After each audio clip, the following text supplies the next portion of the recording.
안녕하세요. 사랑하는 성도님, 영혼의 샘물 은혜의 자리에 오심을 축복하고 환영합니다. 은혜의 주님이 우리와 함께 하십니다. 우리와 함께 하시는 주님을 찬양합니다. 기도합시다. 주님 감사합니다. 오늘도 주님의 말씀을 기다립니다. 사모합니다. 기대하고 바라봅니다. 말씀으로 저희를 새롭게 하여 주시고 말씀으로 바로 서게 하여 주시고 오늘도 주님의 말씀이 저희의 삶을 더욱 반듯하게 세워가는 복된 하루가 되게 하여 주시옵소서. 예수님 이름으로 기도합니다. 아멘. 오늘 말씀은 열왕기상 2장 26절에서 35절입니다. 왕이 제사장 아비아달에게 이르되 네 고향 아나돗으로 가라.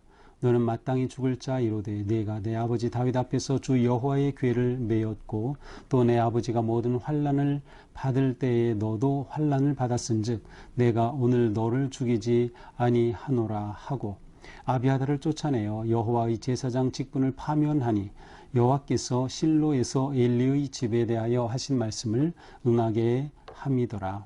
그 소문이 요압에게 들림에 그가 여호와의 장막으로 도망하여 제단불을 잡으니 이는 그가 다윗을 떠나 압살롬을 따르지 아니하였으나 아도니아를 따랐음이더라. 어떤 사람이 솔로몬 왕에게 아뢰되 요압이 여호와의 장막으로 도망하여 제단 곁에 있나이다. 솔로몬이 여호야다의 아들 브나야를 보내며 이르되 너는 가서 그를 치라. 브나야가 여호와의 장막에 이르러 그에게 이르되 왕께서 나오라 하시느니라. 그가 대답하되 아니라 내가 여기서 죽겠노라. 브나야가 돌아가서 왕께 아뢰어 이르되 요압이 이리 내게 대답하더이다. 왕이 이르되 그의 말과 같이 하여 그를 죽여 묻으라. 요압이 까닭없이 흘린 피를 나와대 아버지의 집에서 네가 제하리라. 여호와께서 요압의 피를 그의 머리로 돌려보내실 것은 그가 자기보다 의롭고 선한 두 사람을 쳤음이니 곧 이스라엘 군사령관 넬의 아들 아브넬과 유다 군사령관 예델의 아들 아마사를 칼로 죽였음이라. 이 일을 내 아버지 다윗은 알지 못하셨나니 그들의 피는 영영히 요압의 머리와 그의 자손의 머리로 돌아갈지라도 다윗과 그의 자손과 그의 집과 그의 왕 위에는 여호와께로 말미암는 평강이 영원히 있으리라. 여호야다의 아들 브나야가 곧 올라가서 그를 쳐 죽임에 그가 광야에 있는 자기 집에 매장되니라. 왕이 이에 여호야다의 아들 브나야를 요압을 대신하여 군사령관으로 삼고 또 제사장 사독으로 아비아달을 대신하게 하니라. 아멘. 자, 솔로몬이 왕이 되기 전에 있었던 반란 관련자들이 차례차례로 결과를 맞이하게 되죠. 자, 우선 반란의 가장 중요한 주동자였던 이 아도니아는 다윗의 넷째 아들이었죠. 그가 왕위를 도모하여서 반란을 일으켜 자기가 왕이라고 선포했었죠. 그러나 아도니아는 결국 어제 본문에서처럼 죽임을 당하죠. 그것은 스스로 자초한 일이었습니다. 솔로몬은 그를 죽이지는 않고 그가 정말 근신하며 살도록 했지만 그는 자기 분수도 모른 채 엉뚱하게 아비삭을 요청하고 결국 죽음을 맞이합니다. 자, 이제 오늘 본문에서는 이 아비아달을 추종했던 두 사람이 나오죠. 바로 이 아도니아를 추종했던 두 사람, 바로 아비아달과 요압입니다. 자, 아비아달은 제사장으로서 아도니아를 추종했고 요압은 군사령관으로 아비아달을 도왔던 사람입니다. 자, 이렇게 아비아달과 공모했던 죄송합니다. 자꾸 아비아달이라고 하는데 아도니아와 공모했던 아비아달은 이제 솔로몬이 그를 고향으로 돌려보내죠. 그래서 26절에 보니까 네 고향 아나돗으로 가라. 너는 마땅히 죽을 자지만 네가 다윗 앞에서 행한 그 공로를 생각해서 살려준다라고 합니다. 그러면서 그 공로 두 가지를 말하죠. 첫 번째는 여호와의 궤를 메었고 이거 얼마나 영광스러운 일입니까? 이 아비아달이 여호와의 궤를 메어서 여호와의 장막에 그렇게 놓게 되었고, 두 번째, 너도 환난을 받았은즉 내가 오늘 너를 죽이지 않는다. 아버지 다윗이 환난을 당할 때 그 고난에 이 아비아달은 함께 참여했었어요. 고난을 함께 나눴죠. 그러니 이러한 것을 생각해서 너는 죽이지 않겠다라고 합니다. 그 대신 그의 제사장 직분을 파면하고 그를 그의 고향으로 돌려 보냅니다. 고향으로 귀향 간 셈이죠. 자, 이렇게 하여서 이제 성전 관련된, 제사장 관련된 그 서열의 모든 것들이 정확하게 정리됩니다. 아비아달은 모든 것들을 다 이제 내려놓게 되죠. 자, 이 아비아달은 엘리 제사장의 후손입니다. 자, 사울이 죽을 때 엘리도 역시 그때 제사장이었지만은 그의 두 아들 홈니와 비나스를 제대로 신앙적으로 양육하지 못해요. 아주 망나니와 같은 두 아들이었어요. 결국 이들도 전쟁에서 같은 날에 다 죽고 말죠. 그래서 이 엘리의 네 아들 중에 홈니와 비나스는 이렇게 전쟁에서 죽고 말았어요.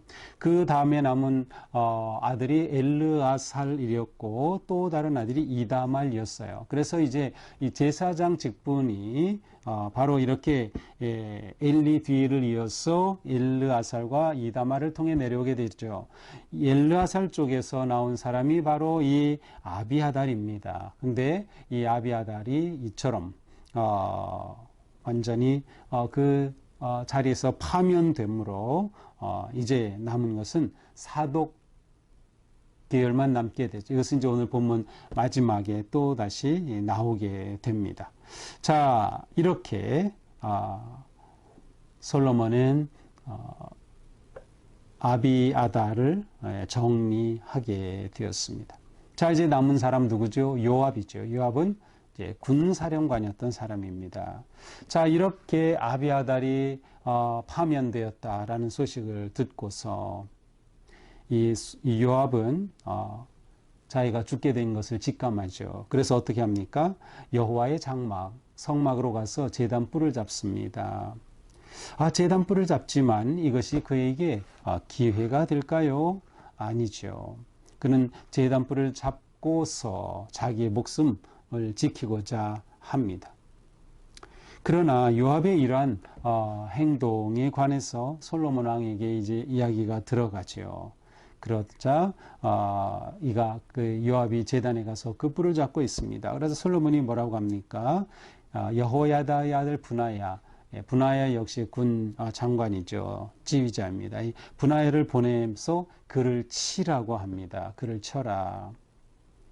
하지만 이 요압은 자기가 뿔을 잡고 이 성전에 아니라 성막에서 나오려고 하지 않습니다. 설마 나를 이 성막에서 죽이겠어? 라고 하는 거죠. 그러한 생각으로 자기는 결코 안 나가겠다고 버티는 겁니다. 내가 여기서 죽겠다라고 말하죠. 이 분하야가 다시 솔로몬 왕에게 가서 이 요압이 지금 이렇게 하고 있습니다. 뿔을 잡고 나올 생각을 하지 않습니다. 여기서 죽겠다고 합니다. 그러자 솔로몬이 뭐라고 합니까? 31절 왕이 이르되 그의 말과 같이 하여 그를 죽여 보더라. 그래 그렇다면 그를 죽여. 그래서 결국 분하야가 요압을 쳐서 처단하게 됩니다. 비록 그는 장막에 들어갔고 뿔을 잡았으나 그러나 살인한 사람이 고의적으로 살인한 이 사람이 그 뿔을 잡는다고 구원받지는 못했어요. 결국 이렇게 요압은 비참한 최후를 맞이하게 되는 겁니다. 자, 그러면서 32절에 이처럼 요압을 죽인 이유를 다시금 언급하죠. 요압의 피를 그의 머리로 돌려보내실 것은 그가 자기보다 의롭고 선한 두 사람을 쳤기 때문이다. 요압을 이렇게 처단한 이유는 아브넬이라고 하는 좋은 군사령관을 죽였고 또 아마사라고 하는 역시 군사령관을 죽였다는 겁니다. 이 두 사람을 죽인 것을 죄목으로 삼았습니다. 그러니까 아도니아 반란에 가담한 것에 관해서는 여기에는 언급이 없습니다. 하지만 요압은 자기의 군사령관으로서의 지위를 지키기 위해서 아브넬을 죽였고 또 이 아마사도 죽였어요. 이 아브넬과 아마사에 관해서는 제가 어젠가요? 그제 설명하면서 이 사건을 이야기한 적이 있죠. 원래 이 아브넬은 사울 왕 쪽이었어요. 그런데 사울이 죽은 후에 그 사울을 계속 이어서 옹립하고자 했던 그러한 것들을 내려놓고 다윗 편으로 다시금 돌아오면서 다윗은 그를 맞아들여 통합을, 그러니까 사울 왕을 따르던 그런 모든 사람들과 통합을 하고자 하는 그러한 계획을 세웠지만 요압이 이 아브넬을 죽여서 마치 다윗이 그를 속여 죽인 것처럼 그런 위기를 가져오기도 했었습니다. 이 아마사 같은 경우는 바로 압살롬의 반란 때의 군사령관이에요. 근데 굉장히 탁월하고 뛰어났던 사람이죠. 근데 바로 이 사람을 다윗이 역시 압살롬의 반란에 가담했었지만 그것을 개의치 않고 그를 역시 받아들여서 굉장히 출중했던 것 같아요. 그래서 그와 함께 국정을 도모하려고 했지만 결국 요압이 그를 죽이게 되죠. 왜냐하면 다윗이 바로 이 아마살 군사령관으로 삼은 것에 분노하고 반대했기 때문이에요. 자기가 군사령관인데 이 자리를 빼앗긴다고 생각했던 것이죠.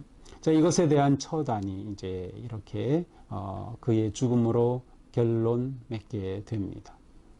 자, 이렇게 하여서 이제 요압을 처단하고 또 아비아달을 이렇게 파면하면서 모든 국정이 어느 정도 정리되는 모습을 보여줍니다. 그러면서 마지막 35절은 이렇게 해서 여호야다의 아들 브나야를 요압을 대신해서 군사령관으로, 그러니까 요압을 죽이고 그 자리에 브나야를 앉혔고 또 제사장으로서는 사독을 아비아달 대신에 앉히게 됩니다. 그래서 이후로 이제 사독 계열의 제사장이 모든 것들을 맡아서 차지하게 되는 그러한 정비가 이루어지게 된 셈이죠.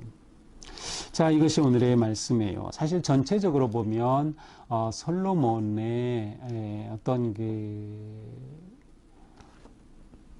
아도니아와 아비아달과 요압에 대한 일종의 마지막 정리의 그러한 심판이라고 볼 수 있어요. 그래서 사실 내용은 그렇게 밝은 내용은 아니죠. 하지만 또 이렇게 솔로몬이 일을 처리하는 모습을 통해 그의 왕위를 재정비하고 또 든든히 세워가고자 하는 것을 우리는 엿볼 수가 있습니다. 자, 오늘 말씀을 보면서 우리는 무엇보다도 충성스럽다는 게 무엇일까를 생각해 보게 돼요. 충성스럽다. 물론 우리의 충성은 하나님을 향한 것이죠. 그렇지만 또한 우리의 충성은 교회를 향한 충성도 있고요. 또 인간관계에 있어도 충성도 있습니다. 충성스러운 믿음이라는 것은 정말 아름다운 믿음이에요. 그것은 흔들리지 않는 믿음이기 때문이에요. 특별히 충성스러운 믿음이라고 하는 것은 오직 하나님만 의지하고 신뢰하는 거예요. 그런데 이러한 충성스러운 믿음이 없으면 그러한 사람들은 기회주의자가 되고 맙니다. 기회주의에 빠져요. 기회주의가 뭐예요? 내 이익, 내 명예, 내 욕심을 이루기 위해서 신실한 마음을 버리는 겁니다. 다윗을 향해 가져야 할 마음을 버린 거죠. 솔로몬을 향해 가져야 될 마음을 버린 거죠. 하나님과의 관계에서 하나님을 향한 마음을 저버린 겁니다. 하나님의 원하시는 것이 무엇인지를 묻기보다 자기가 인생에 출세할 것을 기회를 엿보는 것이죠. 이런 기회주의자는 결코 충성스러운 성도, 충성스러운 사람, 충성스러운 어떠한 일을 맡아 할 수 없는 겁니다. 우리에게 중요한 것은 끝까지 충성하는 믿음이에요. 끝까지 충성하는 믿음. 하나님을 향해 끝까지 우리의 믿음을 지켜가는 것입니다. 이 세상에서 기회를 엿보며 하나님의 뜻을 저버리는 일을 하지 않는 것이죠. 이것이 하나님을 사랑하는 성도의 가장 중요한 모습이라고 할 수 있습니다. 하나님을 사랑하고 하나님만 의지하고 충성스러운 성도는 이 세상에 살아가는 삶에서 결코 자신에게 주어진 권력을 남용하거나 다른 사람을 죽이거나 다른 사람을 무너뜨리거나 모함하거나 뭐 이런 일을 하지를 않아요. 오직 하나님의 뜻만 의지하고 신뢰하기 때문이죠. 또한 우리는 하나님의 공의로우심을 볼 수 있어요. 죄와 배반에 대해 하나님은 분명히 심판하신다는 것이죠. 아도니아, 아비아달, 요압 그들이 했던 행위에 대한 분명한 심판이 이루어집니다. 하나님은 공의로우시기 때문이에요. 그러나 공의롭기만 하시는 하나님이 아니라 동시에 은혜로우신 하나님이시기도 하시죠. 그래서 하나님께서는 분하야를 다시금 사령관으로 세우시고 사독을 제사장으로 세우시면서 그들에게 은혜를 또한 베푸심을 볼 수 있습니다. 자, 우리가 이렇게 오직 하나님만 의지하고 하나님께 충성할 때 우리는 이 땅에서 정의로운 사회를 세워가게 되는 겁니다. 평화로운 세상을 만들어가게 되는 것이에요. 이것이 우리의 거룩한 모습이라고 할 수 있겠죠.